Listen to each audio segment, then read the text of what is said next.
Welcome to T-SAT. Indian జాగ్రఫీలో భాగంగా భారతదేశం ఖనిజాలు అనే టాపిక్ సంబంధించి చర్చించడం జరుగుతుంది. భారతదేశంలో లభించే ప్రధాన ఇంధన ఖనిజాల్లో ఒకటి బొగ్గు ప్రధానమైనది. బొగ్గు ఏర్పడే విధానం బట్టి భూగర్భ శాస్త్రరీత్యా రెండు రకాలు. ఒకటి గోండ్వానా రకానికి చెందిన బొగ్గు. ఇది మన దేశంలో సుమారు 250 మిలియన్ సంవత్సరాల క్రితం దిగువ గోండ్వానా శిలల్లో ఏర్పడింది. ఈ గోండ్వానా రకానికి చెందిన బొగ్గు ప్రధానంగా దక్కన్ పీఠభూమిలో లభిస్తుంది. భారతదేశంలో మొత్తం బొగ్గు ఉత్పత్తిలో 98% బొగ్గు గోండ్వానా రకానికి చెందిందే. 98% బొగ్గు గోండ్వానా రకానికి చెందిందే. దేశంలో సుమారు 113 గోండ్వానా రకానికి చెందిన బొగ్గు గనులు కలవు. 113 గోండ్వానా రకానికి చెందిన బొగ్గు గనులు కలవు. ఈ గోండ్వానా బొగ్గు మన దేశంలో దామోదర్, ఇంద్రావతి, మహానది, గోదావరి నది లోయల్లో గోండ్వానా రకానికి చెందిన బొగ్గు ప్రధానంగా విస్తరించిన రాష్ట్రాలు మధ్యప్రదేశ్, జార్ఖండ్, ఒడిస్సా, పశ్చిమ బెంగాల్, ఛత్తీస్గఢ్, తెలంగాణ రాష్ట్రాల్లో ప్రధానంగా విస్తరించింది. విస్తరించిన రాష్ట్రాలు ప్రధానంగా దామోదర్ నది లోయ, మహానది లోయ, సోన్ నది లోయ, గోదావరి నది లోయల్లో ప్రధానంగా విస్తరించిన రాష్ట్రాలు మధ్యప్రదేశ్, ఛత్తీస్గఢ్, ఒడిస్సా, జార్ఖండ్, పశ్చిమ బెంగాల్, తెలంగాణ రాష్ట్రాల్లో విస్తరించి ఉండడం జరిగింది.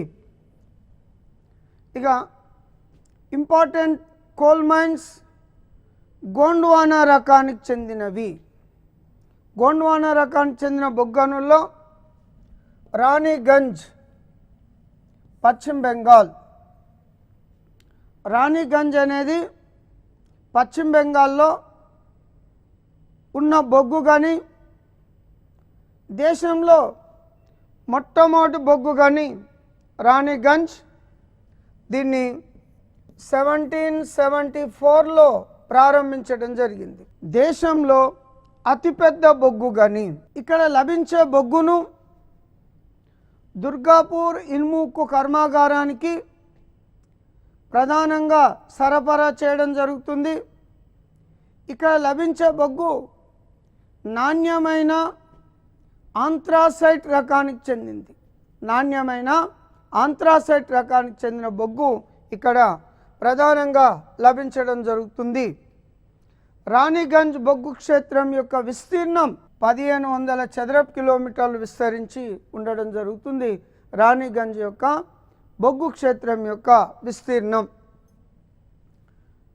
ఇంకోటి జరియా బొగ్గు క్షేత్రం, జార్ఖండ్. భారతదేశంలో లభించే మొత్తం బొగ్గులో 29% నిల్వలు ఈ జరియా బొగ్గు క్షేత్రంలోనే కలవు. దేశంలో ప్రధానమైన బొగ్గు క్షేత్రాలలో జరియా ఒకటి. ఇది జార్ఖండ్ రాష్ట్రంలో అతిపెద్ద బొగ్గు క్షేత్రం. దీని యొక్క విస్తీర్ణం 460 చదరపు కిలోమీటర్లు. ఇక్కడ కూడా నాణ్యమైన ఆంథ్రాసైట్ అనే బొగ్గు లభించడం జరుగుతుంది. ఇక్కడ లభించే బొగ్గు దగ్గరలో గల బొకారో, జంషెడ్పూర్ ఇనుము ఉక్కు కర్మాగారాలకు సరఫరా చేయడం జరుగుతుంది. తాల్చేర్ బొగ్గు గని ఒడిశా, ఇది ఒడిశా రాష్ట్రంలో ప్రధానమైనది. ఇక్కడ లభించే బొగ్గును తాల్చేర్లోని ఎరువుల కర్మాగారానికి ఉపయోగించడం జరుగుతుంది. ఎరువుల కర్మాగారానికి ఉపయోగించడం జరుగుతుంది. కోర్బా బొగ్గు గని ఛత్తీస్గఢ్, ఈ ఛత్తీస్గఢ్లో ప్రధానమైన బొగ్గు క్షేత్రం. సింగరేణి తెలంగాణ. సింగరేణి అనేది తెలంగాణ రాష్ట్రంలో బొగ్గును తవ్వి వెలికి తీస్తున్న సంస్థ. ఈ సింగరేణి సంస్థను భారత ప్రభుత్వం, తెలంగాణ రాష్ట్రం సంయుక్తంగా ఏర్పాటు చేయడం జరిగింది. ఈ సంస్థలో తెలంగాణ రాష్ట్రానికి, భారత ప్రభుత్వానికి వాటాలు ఉండడం జరిగింది. ముఖ్యంగా గోదావరి నది పరివాహక ప్రాంతం, దిగువ గోండ్వానా శిలల్లో దీని పరివాహక జిల్లాలైన భూపాలపల్లి, కొత్తగూడెం, రామగుండం, సింగరేణి మొదలైన ప్రాంతాల్లో బొగ్గును తవ్వి తీయడం జరుగుతుంది. మొదలైన ప్రాంతాల్లో సింగరేణి కాలరీస్ అనే సంస్థ బొగ్గును తవ్వి తీయడం జరుగుతుంది. తెలంగాణ రాష్ట్రం దేశ ఉత్పత్తిలో సుమారు 6% బొగ్గు ఉత్పత్తి చేస్తుంది. ముఖ్యంగా దక్షిణ భారతదేశ రాష్ట్రాలలో అత్యధికంగా బొగ్గును ఉత్పత్తి చేస్తున్న రాష్ట్రం తెలంగాణ. ఇక భూగర్భ శాస్త్రరీత్యా రెండవ రకానికి చెందిన బొగ్గు టెరిషరీ యుగానికి చెందిన బొగ్గు. ఇది సుమారు 60 మిలియన్ సంవత్సరాల క్రితం ఏర్పడింది. ఈ రకమైన బొగ్గులో తేమ శాతం ఎక్కువగా ఉంటుంది, కార్బన్ శాతం తక్కువగా ఉంటుంది. ఈ టెరిషరీ యుగానికి చెందిన బొగ్గును ప్రధానంగా ఎరువుల కర్మాగారాల్లో, సిమెంట్ కర్మాగారాల్లో ఈ రకమైన బొగ్గును ఉపయోగిస్తాం. దేశంలో లభిస్తున్న మొత్తం బొగ్గులో టెరిషరీ యుగానికి చెందిన బొగ్గు 2% మాత్రమే. టెరిషరీ యుగానికి చెందిన బొగ్గు 2% మాత్రమే.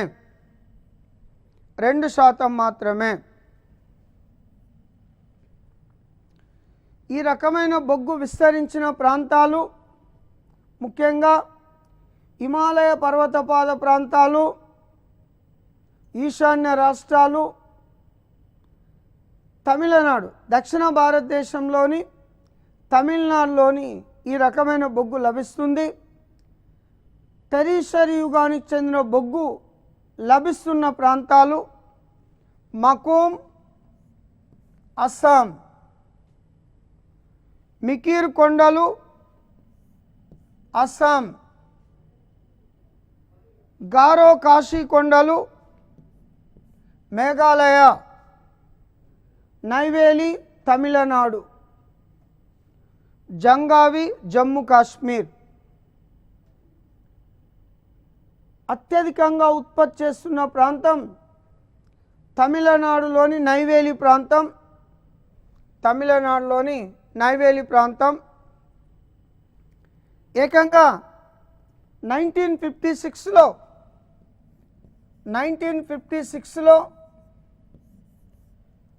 నైవేలి లిగ్నైట్ కార్పొరేషన్ అనే సంస్థను ఏర్పాటు చేయడం జరిగింది. ఈ సంస్థకు నవరత్న అనే హోదా కలదు. బొగ్గు తయారయ్యే ప్రక్రియను కార్బోనిఫికేషన్ అని పిలుస్తాం. కార్బోనిఫికేషన్ అంటాం. కార్బోనిఫికేషన్ అంటే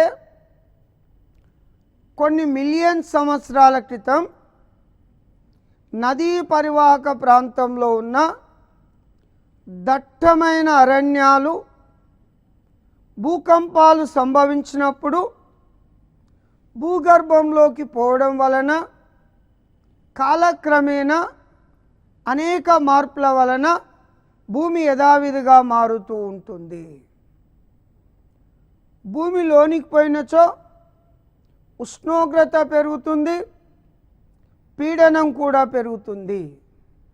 ఉష్ణోగ్రత పీడనం పెరిగినప్పుడు భూగర్భంలో ఆక్సిజన్ ఉన్నట్లయితే మొత్తం మండిపోవడం జరుగుతుంది.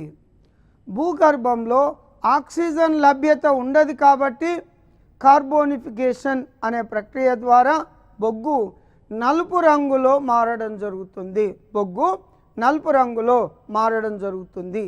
ఈ ప్రక్రియనే కార్బోనిఫికేషన్ అని పిలుస్తాం.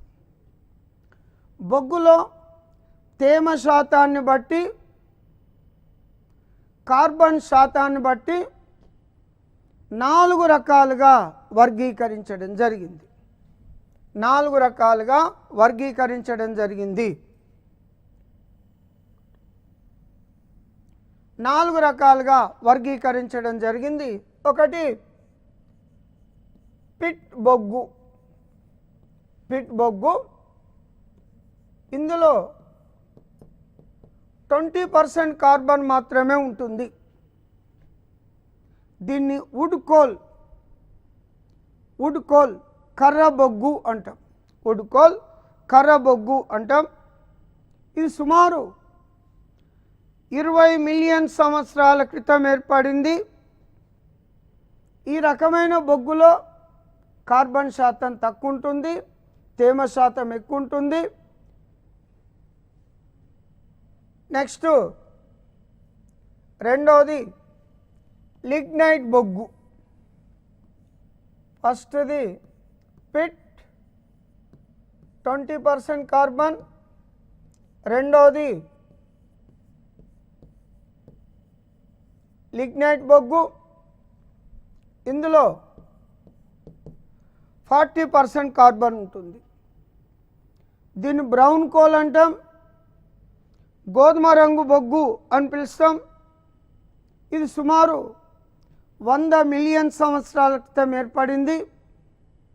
ఈ రకమైన బొగ్గు అత్యధికంగా తమిళనాడులోని నైవేలి అనే ప్రాంతంలో లభిస్తుంది. నైవేలి అనే ప్రాంతంలో లభిస్తుంది. ఇది 3వ రకానికి చెందిన బొగ్గు. 3వ రకానికి చెందిన బొగ్గు. 3వ రకానికి చెందిన బొగ్గు. నెక్స్ట్ బిటుమినస్ రకానికి చెందిన బొగ్గు. బిటుమినస్ ఇది 2వ రకానికి చెందిన బొగ్గు. ఇందులో 75% కార్బన్ ఉంటుంది. 75% కార్బన్ ఉంటుంది. సుమారు 150 మిలియన్ సంవత్సరాల క్రితం ఏర్పడింది. ప్రపంచంలో భారతదేశంలో అత్యధికంగా ఈ రకమైన బొగ్గే లభిస్తుంది. ఈ బొగ్గును థర్మల్ పవర్ స్టేషన్లలో, ఎరువుల కర్మాగారాలలో, రైల్వే పరిశ్రమలో, మిగతా రకానికి చెందిన పరిశ్రమల్లో ఉపయోగించడం జరుగుతుంది. భారతదేశంలో అత్యధికంగా ఈ రకానికి చెందిన బొగ్గే లభిస్తుంది. బిటుమినస్ రకానికి చెందింది. బిటుమినస్ రకానికి చెందింది. ఇక ఆంథ్రాసైట్ 90% కార్బన్. ఇది నాణ్యమైన బొగ్గు, ఒరిజినల్ కోల్.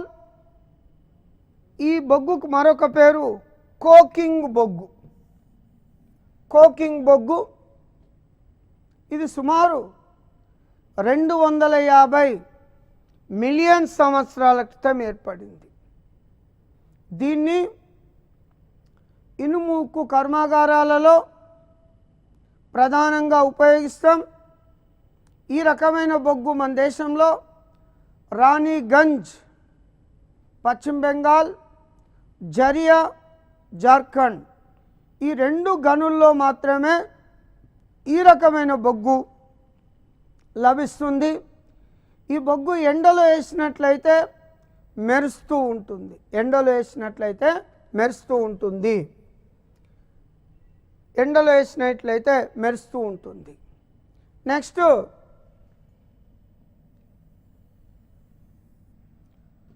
ఒకటి peat 20% carbon, lignite 40% carbon, bituminous 75% carbon, anthracite 90% carbon. బొగ్గులో కార్బన్ శాతాన్ని బట్టి అవరోహణ ఆరోహణ క్రమంలో గుర్తించుము అంటాడు. లేదా బొగ్గు రకాలు వాటిలో ఉన్న కార్బన్ పర్సెంటేజ్లు ఇచ్చి జతపరచండి అని పిలుస్తాడు. కార్బన్కు గ్రాఫైట్ రూపంలో మెత్తటి గుణం ఉంటుంది. గ్రాఫైట్లో కార్బన్ శాతం 95%, మెత్తటి గుణం ఉంటుంది. డైమండ్ రూపంలో 100% కార్బన్. వజ్రం దేని యొక్క రూపాంతరం అని చాలా పోటీ పరీక్షల్లో అడగడం జరిగింది. వజ్రం కార్బన్ యొక్క రూపాంతరం. కార్బన్కు గ్రాఫైట్ రూపంలో మెత్తటి గుణం ఉంటుంది. డైమండ్ రూపంలో గట్టి గుణం ఉండడం జరుగుతుంది.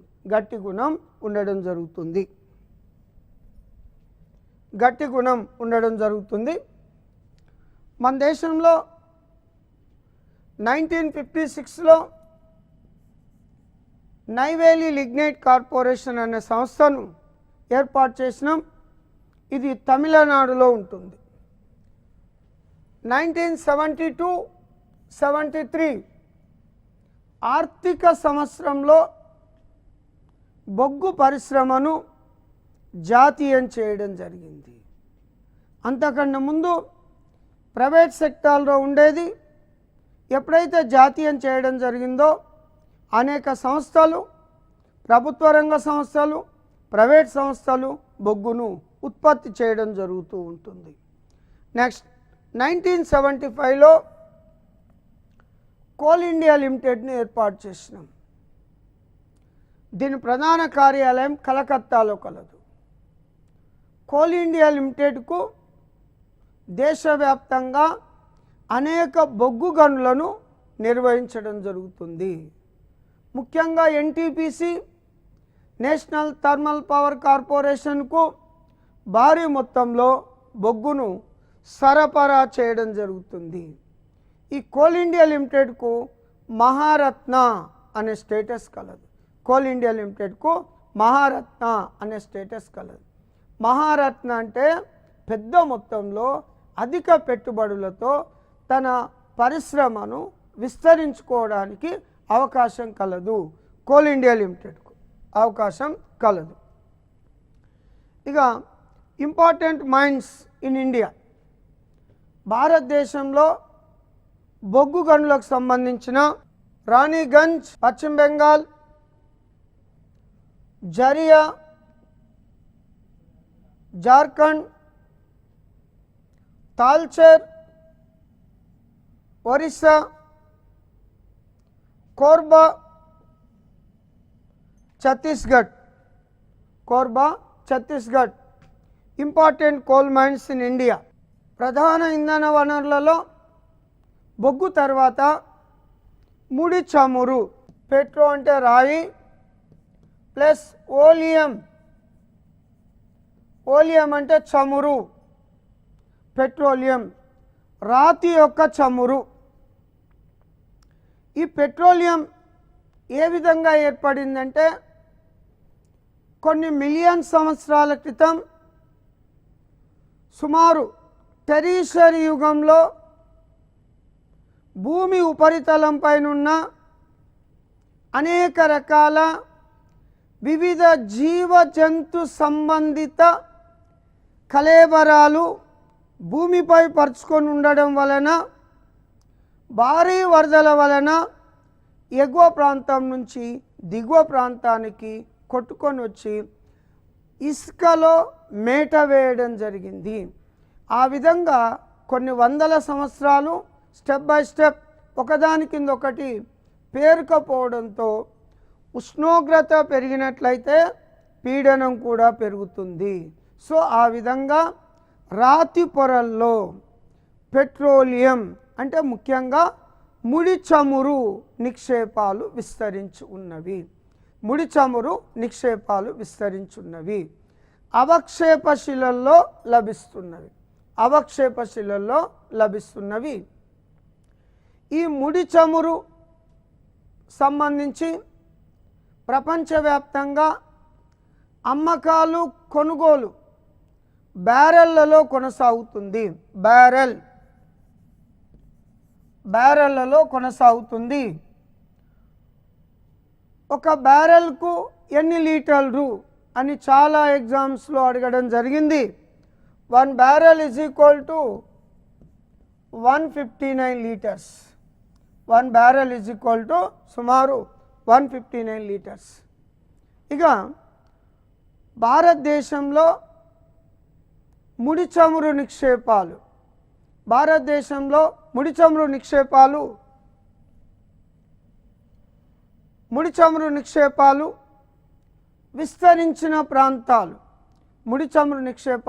విస్తరించిన ప్రాంతాలు ఒకటి ఆరకాన్ belt Assam,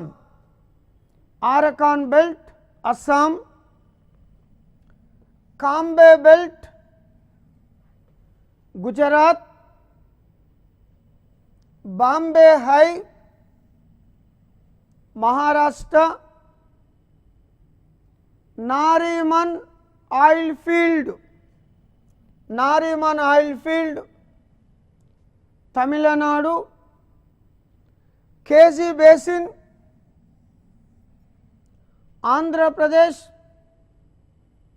బామెర్ basin Rajasthan.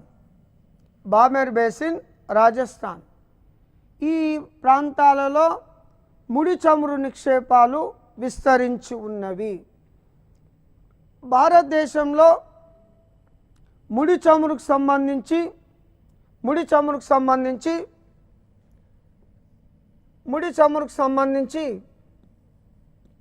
1956లో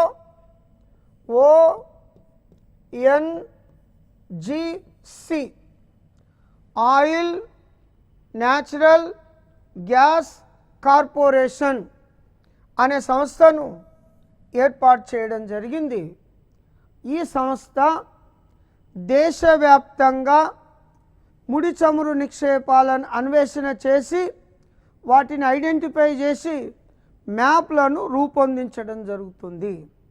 ONGC వారు భారతదేశంతో పాటు ప్రపంచవ్యాప్తంగా ఇతర దేశాలతో కలిపి అన్వేషణ చేయడానికి ONGC విదేశీ లిమిటెడ్ అనే సంస్థను ఏర్పాటు చేయడం జరిగింది. భారతదేశంలో మొట్టమొదటి చమురు బావిని అస్సాంలోని డిగ్బాయ్ వద్ద మొట్టమొదటి చమురు బావిని అస్సాంలోని